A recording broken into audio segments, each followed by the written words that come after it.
welcome to this Taste the Dance workshop. My name is Bo Harris, she, her, and I'm a multifaceted artist, educator, and creative. Today I'm joined by the lovely Louie, give us a wave, and Mary.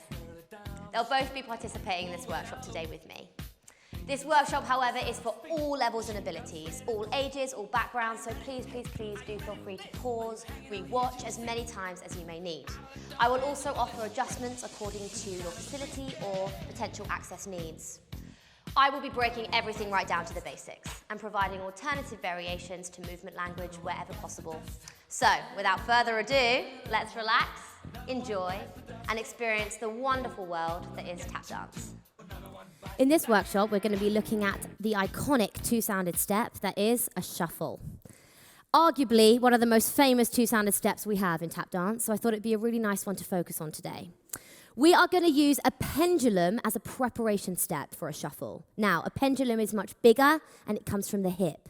Let's explore what that feels like today. So, whilst we're doing our pendulums, to help stay what we call on our legs, nice and balanced, we're going to allow the arms to sort of spread, yeah? Leaning into that physics. The wider we are, the more likely we are to stay nice and stable. Good. As you're looking forward, can you just wiggle those fingers for me and check that you can see them in your peripheral vision? If you can't, you're too far back. So we want to sit in Granddad's armchair. That's it. Very nice. We're going to shift the weight over the left leg. We're going to prep the right leg, or the one that's on this side of the body. Very nice. In like a hopscotch position. We're going to take it from the hip. We're going to strike the floor in line with the supporting foot and back. Now, for detail, that is two sounds. We're using the ball tap, the front plate of the shoe, and the heel is not going into contact with the floor whatsoever, yeah? Two sounds, a forward brush and a backwards. 5, 6, 7, let's go to 8, 7, 6, 5, 4, 3, 2, 1. Very nice. Now, if you're in a seated position, you might feel a little bit of a crunch in your right hip flexor or that side hip flexor. That's completely normal. Just be sure to really stretch it out afterwards, okay? If you can, of course. Let's learn a shuffle. So, same idea, two sounds. The step is much smaller now. So, rather than being out here, we're going to try and access a different arm line, which is called side opposition. Making sure from the side, if you're able to turn, go on, Mary. That's it. We're going to really drive that back elbow towards the back of our bodies. That's it. Just try the other side as well, making sure that we're not lopsided. Very nice. Good. Come back to the front. So we're going to use an opposite front arm to working leg.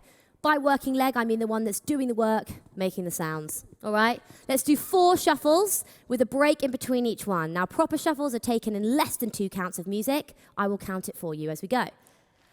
And 1, and 3, and 5, and 7. Very nice. So I remind you, it's a smaller step, but it's still 2 sounds. Think of it as a baby version of the pendulum.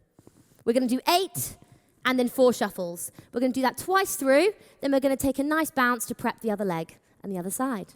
So let's run through that without the music once, just so we understand the shape, the format, and the rhythm of those 2 separate steps, okay? So we're going to start with the 8 pendulum swings. Remember, it's 1 count per sound, or 1 beat per sound, if that's an easier way of thinking about it. We're going to prep that leg in hopscotch. Good. And we're going to go 1, and a 2, and a 3, and 4, 5, 6, 7, 8. Into 4 shuffles. Now, smaller step, quicker step. Everything's more contained, including the arms. Let's go, and then I'll break down the rhythm for you. And 1, and 3, and 5, and 7. Very nice. Good. So just a little bit about the difference in rhythms and where that sort of originates. So tap and jazz are cousins, yeah? And we love to scat in the world of jazz. And interestingly, we sort of do a nice nod to that in tap with a lot of the terminology we use. So something like shuffle, 2 sounds in the name, 2 sounds in the step, yeah? Lovely. So with that in mind, we're going to get those 2 sounds and stick them very close together. So it's less than 2 beats or 2 snaps. 1 and, or 2 and, yeah? So we want to fit it in before that second snap. Let's see if we can do that all with the music. Good. Using the start of the track, as always, to get into our knees.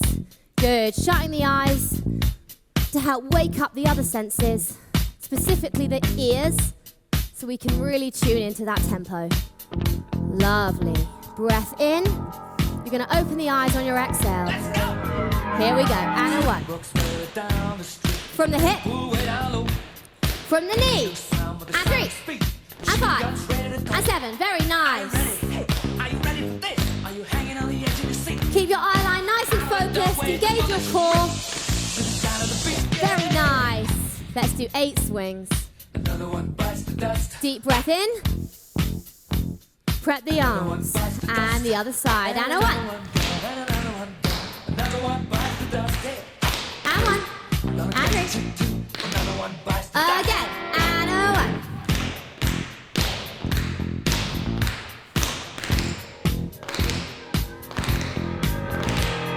Good job, everyone. Well done. Lovely. And there we have some pendulums and some shuffles.